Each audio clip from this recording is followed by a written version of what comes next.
খবরদার মুসলমান না হইয়া কেউ মরবি না। যদি মরো কবরটা জাহান্নামের কুয়া হইয়া যাবে, সাপ জমা হইয়া যাবে, গুর্জের বাড়িতে চামড়া উঠাইয়া ফালানো হবে।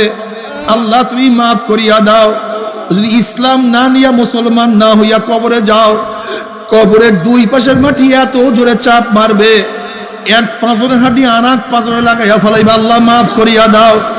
বাবা তুমি কি দেখো নাই কত কবরের মধ্যে আযাব, কত কবরের মধ্যে ধোঁয়া, কত কবরের মধ্যে আগুন, কত কবরের মধ্যে সাপ বিচ্ছু দেখা যায়। আমার দাদাজান রহমাতুল্লাহ আলাইহি তার কিতাবের মধ্যে একটা ঘটনা নিয়ে আসছেন। আমার দাদাজান রহমাতুল্লাহ আলাইহির বেয়াই আব্দুল কাদের ফরাজি সাহেব একদিন দাদাজানকে বলতে আছে, বেয়াই সাহেব একটা ঘটনা শুনেন। ঢাকার এক মেস ফ্যাক্টরির মালিক, বহুত বড় ধনী, টাকা পয়সা নিয়ে ব্যস্ত থাকতো, নামাজ রোজার কাছেও যাইতো না। সেই ব্যক্তি মারা যাওয়ার পরে তাকে দাপন করিয়া যখন সবাই ঘরে চলে আসছে, আব্দুল কাদের ফরাজি সাহেব বলে, হযরত তার বড় ছেলে বলতেছে আমার 1000 টাকার একটা চেক কবরে পড়িয়া গেছে, এই মাত্রই দাপন করলাম, চেকটা নষ্ট করিয়া কি লাভ? ওই সময়ের 1000 টাকা বর্তমানে 100 কোটি টাকার চেয়েও কম না, অনেক বেশি। সবাই পরামর্শ করিয়া যখন কবর খনন করা শুরু করছে, আব্দুল কাদের ফরাজি সাহেব বলে, বেয়াই সাহেব আমিও তাদের সাথে ছিলাম। আস্তে যখন মাটি উঠানো শুরু করলাম, হঠাৎ দেখি কবরের থেকে ধোঁয়া বাহির হওয়া শুরু হয়ে গেছে।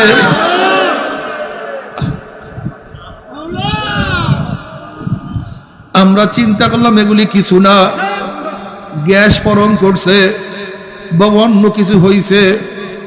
আব্দুল কাদের ফরাজি সাহেব বলে, বেয়াই আমরা আস্তে আস্তে মাটি উঠাইতে আছি, ধোঁয়াও পরিষ্কার হয়ে গেছে। বলে বেয়াই সাহেব যখন আমরা বাঁশ উঠাইলাম, হঠাৎ লাশের দিকে তাকাইয়া দেখি লাশের জিহ্বাটা টানিয়া নাবিস্তাল করে ঝুলাইয়া ফেলাইছে, হাত পা ভাঙ্গি একত্রিত করিয়া ফেলাইছে। আগুনের ছাপ চেহারার মধ্যে লাগার কারণে পুড়িয়া সারকার হয়ে গেছে। আল্লাহ আমাদের সবাইকে মাফ করিয়া দাও। আব্দুল কাদের ফরাজি সাহেব বলে, বেয়াই এই অবস্থা দেখি আমরা যারা ছিলাম সবাই চিল্লা দিয়ে বেহুশ হয়ে পড়িয়া গেলাম। 15-20 দিনের মধ্যে আমার মুখের মধ্যে ঠিক মতো খানা যায় নাই, পানিও পান করতে পারি। বাবারে তুমি কি বুখারী শরীফের মধ্যে রওয়ায়াত দেখো নাই? আসমা বিনতে আবু বকর রাদিয়াল্লাহু তাআলা আনহুমা ফরমান, নবী আলাইহিস সালাতু ওয়াস সালাম খুতবা দেওয়ার জন্য দাঁড়াইলেন। নবী আলাইহিস সালাতু ওয়াস সালাম যখনই কবরের বয়ান শুরু করছে, দাজ্জাল মুসলিমুনা দাজ্জাতান, মুসলমানদের মধ্যে এমন হাইবা শুরু হয়ে গেছে, চিল্লাচিল্লি শুরু হয়ে গেছে।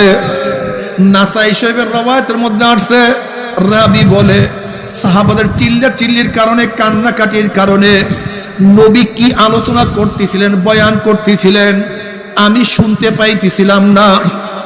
যখন বয়ান শেষ, কান্নাকাটিও বন্ধ হয়ে গেছে। আমি কাছের একজনকে প্রশ্ন করলাম, নবী এমন কি বয়ান করছে যে বয়ান করার কারণে সাহাবাদের মধ্যে এরকম অবস্থা, এরকম হাইবা শুরু হয়ে গেছে? তখন ওই রাবি বলতে আছে, নবী বয়ান করছে অচিরেই কবরের মধ্যে দাজ্জালের ফিতনার মতো ফিতনার সম্মুখীন হইতে হবে।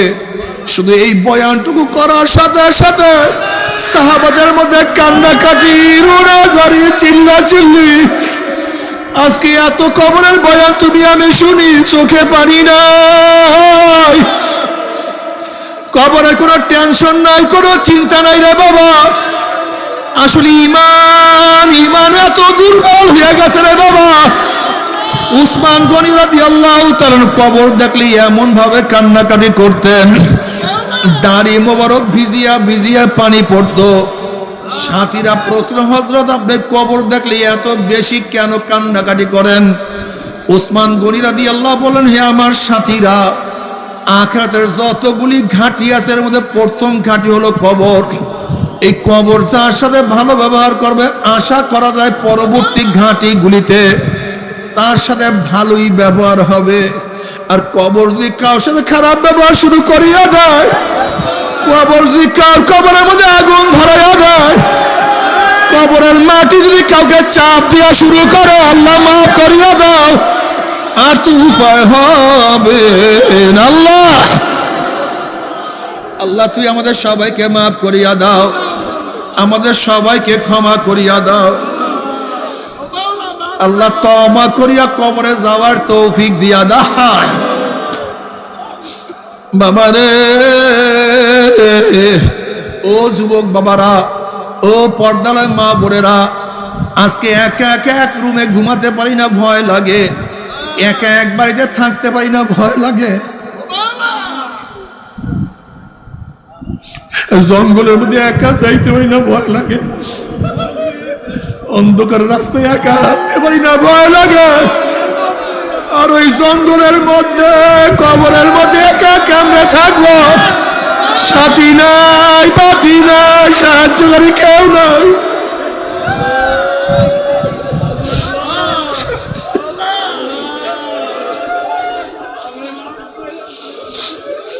বাবারা, তোমার আমার কবরের কোনো চিন্তা নাই।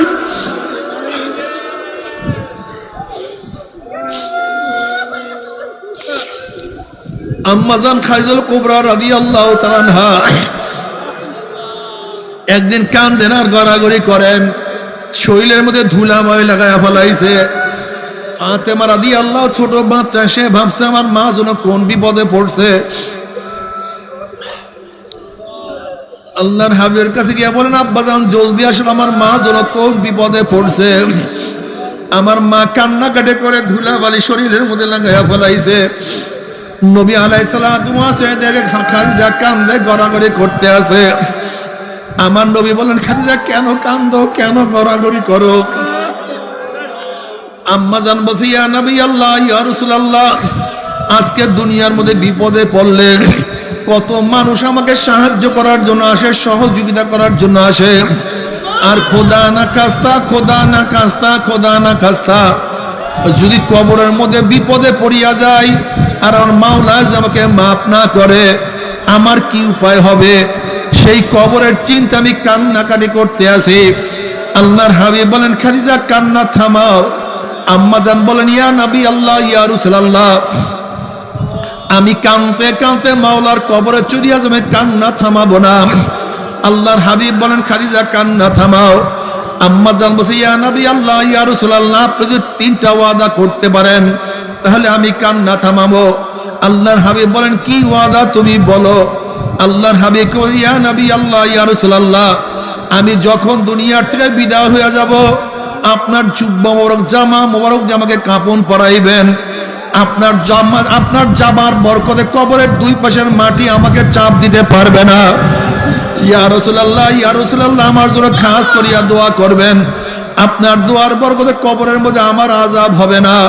ইয়া নবী আল্লাহ, আমাকে দাফন করিয়া যখন সবাই ঘরে চলে আসবে, আপনি আমার কবরের কাছ থেকে আসবেন না, কারণ কবরের মধ্যে ফেরেশতাদের জবাব আমি দিতে পারবো না, আমার পক্ষ থেকে ফেরেশতাদের জবাব আপনি দিয়া দিবেন। আল্লাহর হাবিব বলেন, খাদিজা ওয়াদা করলাম, 3টা ওয়াদা আমি পালন করব। যখন আম্মা জান দুনিয়ার থেকে বিদায় হয়ে গেছেন, নবী আলাইহিস সালাতু ওয়াস সালাম জুব্বা মোবারক থেকে কাপন পরাইলেন, তার জন্য খাস করিয়া দোয়া করলেন। তাকে দাফন করিয়া যখন সবাই ঘরে চলে আসছে, আল্লাহর হাবিব আসলেন না, তিনি কবরের কাছে দাঁড়ায় আছেন। রাত্র অনেক হয়ে গেছে। আল্লাহ পাক ডাক দিলেন, হাবিব গো, সবাই তো ঘরে চলে গেছে, আপনি কেন কবরের কাছে দাঁড়াইয়া রইলেন? আল্লাহর হাবিব বলেন, মাওলা ফেরেশতাদের জবাব দেওয়ার জন্য দাঁড়াইয়া রইছি, খাদিজার পক্ষ থেকে ফেরেশতাদের জবাব দেওয়ার জন্য দাঁড়াইয়া রইছি, কই ফেরেশতাদের কোনো সারা শব্দ পাই না। আল্লাহ পাক ডাক দিলেন, হাবিব গো, খাদিজার পক্ষ থেকে ফেরেশতাদের জবাব আপনার দেওয়ার লাগবে না, বরং খাদিজার পক্ষ থেকে আমি মাওলা নিজে ফেরেশতাদের জবাব দিয়া দিছি। যেই খাদিজার পক্ষ থেকে আমার মাওলা নিজে ফেরেশতাদের জবাব দিয়া দিছে, সেই খাদিজা যদি কবরের মধ্যে এত কাঁদতে পারে, এত গড়াগড়ি করতে পারে, এত ভয় পাইতে পারে, সেই কবরের চিন্তা তোমার আমার কলিজার মধ্যে কেন কম্পন সৃষ্টি হয় না? কেন চোখের মধ্যে পানি আসে না, কেন চামড়ার মধ্যে কাঁপে না? আসলে ঈমান দুর্বল হয়ে গেছে, আর কিছু না। বাবারে কবরের চিন্তা করিয়া তারপর মাওলার কবরে যাইও। নবী আলাইহিস সালাতু ওয়াস সালাম ফরমান, কবর প্রতিদিন ডাক দিয়ে বলে, গোটা দুনিয়ার মানুষ, আনা বাইতুল ওয়াহদা, আনা বাইতুল জুলমা, আনা বাইতুল ওয়াহশা, আনা বাইতুদ দূর। এ গোটা দুনিয়ার মানুষ, আমি একাকীর ঘর। খবরদার মাওলাকে সাথে না নিয়ে কেউ আমার কাছে আসিও না। আনা বাইতুল জুলমা, আমি অন্ধকারের ঘর। দুনিয়ার অন্ধকারের চেয়ে আমার মধ্যে 70 গুণ অন্ধকার বেশি। বাতির ব্যবস্থা না করিয়া কেউ আমার কাছে আসিও না। আনা বাইতুল ওয়াহশা, আনা বাইতুদ দূর, আমি পোকা মাকড়ের ঘর, আমি সাপ বিচ্ছুর ঘর।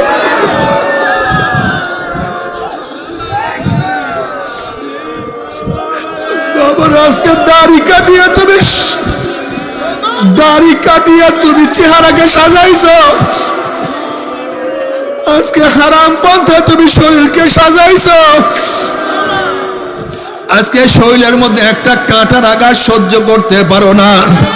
আর খোদা না খাস্তা, খোদা না খাস্তা, খোদা না খাস্তা, কবরের মধ্যে যদি 99 সাপের কামড় শুরু হইয়া যায়, ওই আযাব তো কেউ সহ্য করতে পারবো না। আল্লাহ, আল্লাহ তুই আমাদের সবাইকে মাফ করিয়া দাও। ও আমার বাবা, বুঝে কি আসবে না? শুধু মনকে একটা কথা বুঝাও রে মন, কোরআন কোনদিন মিথ্যা হইতে পারে না। কোরআন কোনদিন মিথ্যা হইতে পারে না। 1,02,24,000 পয়গাম্বার কোনদিন মিথ্যা কথা বলতে পারে না। আমার নবী কোনদিন মিথ্যা কথা বলতে পারে না। এত কোটি কোটি আল্লাহর ওলিরা কোনদিন মিথ্যা কথা বলতে পারে না। ওরে মন, আজকে ব্যবসায় একবার লস খেলে বারবার ব্যবসা করি আল্লাহ পারার আশা করা যায়। আজকে পরীক্ষায় একবার ফেল করলে বারবার পরীক্ষা দিয়া পাশ করার আশা করা যায়। আজকে দুনিয়ার মামলায় ম্যাজিস্ট্রেট করে হারলে জজ করে আপিল করিয়া, জজ করে হারলে হাই করে আপিল করিয়া, হাই করে হারলে সুপ্রিম কোর্টে আপিল করিয়া যে তার আশা করা যায়। কিন্তু ওরে মন, যদি মৌয়াতের মামলায়, কবরের মামলায়, কিয়ামতের মামলায়, ওরে মন মিজানের মামলায়, আল্লাহ না করুক পুসরাতের মধ্যে একবার সিলিপ কাটিয়া যায়, যদি পড়িয়া যায়, যদি ঈমান ছাড়া একবার মৃত্যুবরণ করিয়া ফেলাই, যদি গুনাহ নিয়ে একবার কবরের মধ্যে ঢুকিয়া যায়,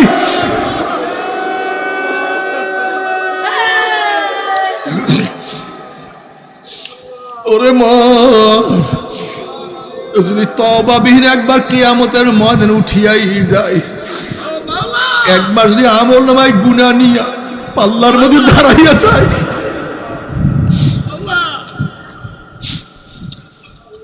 فأما من ثقلت موازينه فهو في عيشة راضية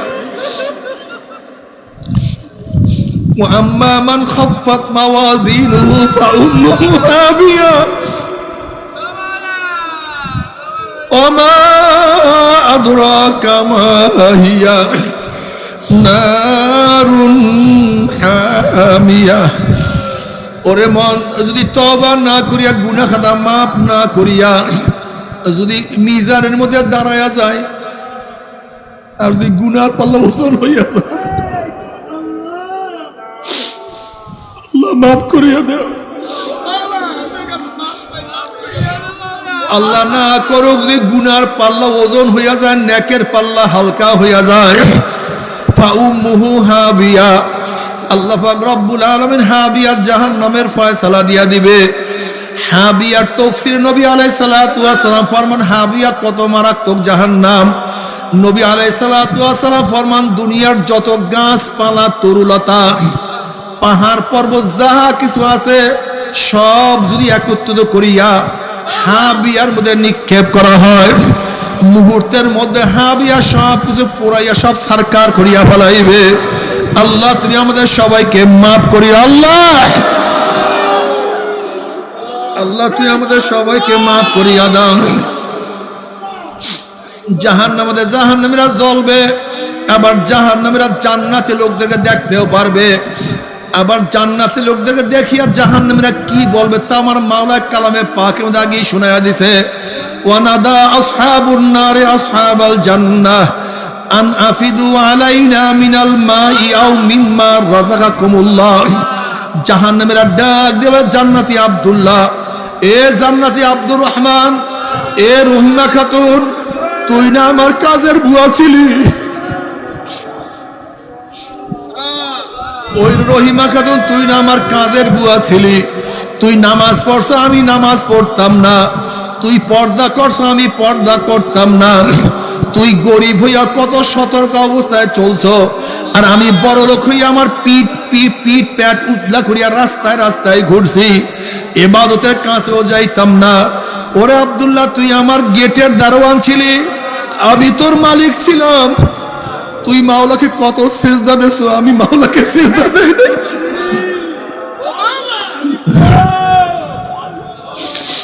তুই দাড়ি রাখছো, আমি তোর দাড়ি ধরিয়া কত টিটকারি করছি। তুই লম্বা জামা গায়ে দিস, তোর লম্বা জামা ধরি আমি কত ইয়ারকি ফাজলামি করছি। তুই অল্প বেতন পাইয়া এক লোকমা হারাম পেটের মধ্যে ঢুকাও নাই, আর আমি হাজার হাজার কোটি কোটি টাকার মালিক হইয়াও হারাম ছাড়া থাকতে পারি নাই। আজকে মাওলা তোদেরকে জান্নাত দিয়া দিছে, আর দেখ আমি জাহান্নামে জ্বলতে জ্বলতে আমার কলিজা শুকায়া গেছে। আমাকে এক গ্লাস পানি দে, আমাকে একটা আপেল দে, আমাকে একটা রুটি দে। একটা রুটির দরকার নেই, অর্ধেক রুটি আমাকে দে, আমি আর সহ্য করতে পারি না। আমাকে একটা আপেল দে, একটা আপেলের দরকার নেই, আমাকে অর্ধেক আপেল দে। আমাকে এক গ্লাস পানি দে, এক গ্লাস পানির দরকার নেই, অর্ধেক গ্লাস পানি দে। এক কাপ পানি দে, এক ঢোক পানি দে, আর সহ্য করতে পারি না। আন আফিদু আলাইনা মিনাল মাই আও মিম্মা রাযাকাকুমুল্লাহ। যেই রিজিক মাওলা তোদেরকে দিছে, এত নেয়ামত, এত নেয়ামত, এত নেয়ামত মাওলা তোদেরকে দান করছে। আমাকে একটু রিজিক দে, একটু খাদ্য দে। তখন জান্নাতীরা বলবে জাহান্নামে হারামখোরের দলেরা, বেঈমানের দল, আমার মাওলা কি আগেই কালামে পাকের মধ্যে ঘোষণা দেন নাই? আল্লাহ পাক রব্বুল আলামিন জান্নাতের সমস্ত নেয়ামত জাহান্নামীদের জন্য, বেঈমানদের জন্য, কাফেরদের জন্য হারাম করিয়া দিয়েছে। এই কথা শোনার পরে জাহান্নামীরা আমার মাওলাকে ডাকা শুরু করবে। আমার মাওলাকে ডাকবে আল্লাহ আল্লাহ আল্লাহ আল্লাহ আল্লাহ বলিয়া ডাকা শুরু করবে। তখন আমার মাওলা কি জবাব দিবে তাও কালামে পাকের মধ্যে আগেই শোনায়া দিছে। ফালিয়াওমা নানসাহুম কামা নাসু লিকা ইয়াউমিহিম হাযা ওয়া মা কানু বিআয়াতিনা ইয়াজহাদুন। এর নাফরমান, দুনিয়াতে বাবাকে বাবা কইয়া ডাক দিছো, তোর বাবাই খুশি হয়ে গেছে। তোর মাকে মা বলিয়া ডাক দিছো, তোর মা কলিজাটা ঠান্ডা হয়ে গেছে। তোর মাকে মা বলিয়া ডাক দেওয়ার সাথে সাথে তোকে বুকে জড়াইয়া ধরছে। তোর আপুকে আপু বলিয়া ডাক দিছে, তোর আপু খুশি হয়ে গেছে। তোর ভাইয়াকে ভাইয়া বলিয়া ডাক দিছে, তোর ভাইয়া খুশি হয়ে গেছে। তোর বসকে বস বলিয়া ডাক দিছ, তোর স্যার বলিয়া ডাক দিছ, তোর স্যার খুশি হয়ে গেছে। আমি মাওলা কি অন্যায় করছিলাম? আমি মাওলা কি অন্যায় করছিলাম? আমি মাওলার নামাজ পড়ার সময় পাও নাই, রোজা রাখতে পারো নাই। আমি মাওলা যে হুকুম করছে হুকুম অনুযায়ী চলতে পারো নাই। আমি মাওলা যে নিষেধ করছি সেই অনুযায়ী চলার শক্তি তোর মধ্যে হয় নাই। আমি মাওলা কি অন্যায় করছিলাম? সবাইকে ডাকছো, সবাই খুশি হয়েছে। আমি মাওলাই আবার কি অন্যায় করছিলাম? আমি মাওলাকে আল্লাহ বলিয়া ডাকতে পারো নাই। আমি মাওলাকে আল্লাহ বলিয়া ডাকার সময় পাও নাই। আমি মাওলাকে আল্লাহ বলিয়া ডাকার মোহাব্বত তোর মধ্যে পয়দা হয় নাই। ফালিয়াওমা নানসাহুম কামা নাসু লিকা ইয়াউমিহিম হাযা। যেরকম দুনিয়ার মধ্যে আমি মাওলাকে ভুলিয়া গেছিলি, আজকে আমি মাওলা তোদেরকে ভুলিয়া গেলাম। এখন হাজার হাজার হাজার হাজার বছর আমি মাওলাকে ডাকবি, কিন্তু আমি আর কোনোদিন তোদের ডাকে সাড়া দিব না।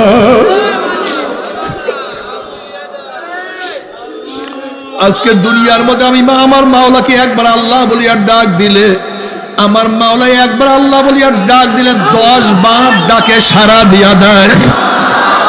কিন্তু নাফরমান জাহান্নামের মধ্যে লক্ষ লক্ষ কোটি কোটি বার আমি আমার মাওলাকে ডাকবে, কিন্তু আমার মাওলার কোনদিন ডাকে সাড়া দিবে না। আল্লাহ